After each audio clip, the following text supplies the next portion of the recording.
বহুদিন পর গ্রামে এসেছি। গ্রামে এসে একটু ঘোরাফেরা করব। অনেকে মনে করে যে গ্রামের এই খাবারগুলো হয়তো মজা হবে না, তো এটা ট্রাই করার জন্যই আমি চলে গিয়েছিলাম গোপালগঞ্জ স্টেডিয়ামে। তো সেখানে গিয়ে মোমো দেখে আমি তো মোমো অর্ডার করে ফেলেছি, কারণ এটা আমার বেশ পছন্দের একটা খাবার। আজকে যেহেতু দুলাভাই ট্রিট দিবে, তো বেশি বেশি করে অর্ডার করব সব কিছু যতক্ষণ পেটে ধরে। ছিল চিকেন মোমো, 100 টাকায় 6 পিস, 3 পদের টক বা চাটনি দিয়েছিল।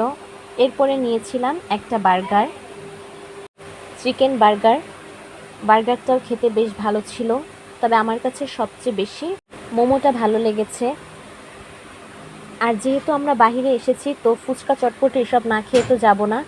এরপরে আর দুলাভাই নিয়ে গিয়েছিল আমাদেরকে ফুচকা খেতে পাশেই। তো পাশের স্টলে বসার পরে আমার ফুচকা চটপটি চলে এসেছে। ফুচকার সাথে যেই টকটা দিয়েছে, টকটা একটু মিষ্টি মিষ্টি। তো ফুচকার সাথে টক ছাড়া জমেই না। তো তাদেরকে বললাম, আপনাদের দোকানে কোনো টক আছে? তো তারা তাদের দোকানের স্পেশাল একটা টক দিল। এটা লেবুর টক আর কাঁচামরিচ ধনেপাতা দিয়ে বানায়। এই টকটা আপনারা কারা কারা ট্রাই করেছেন আমাকে অবশ্যই কমেন্ট করে জানাবেন। এই টকটা খেতে আপনাদের কাছে কেমন লাগে? এই টকটা দিয়ে ফুচকাগুলো খেতে সেই মজা লাগে। এরপরে আমি বেশি বেশি করে এই টক দিয়ে খাচ্ছিলাম। এই টক থাকলে সেটা শুধু খেয়ে ফেলা যাবে, এটা খেতে বেশ ভালো লাগে। তো ফুচকা খেতে খেতেই পেটটা বেশ ভালোই ভরে গিয়েছিল।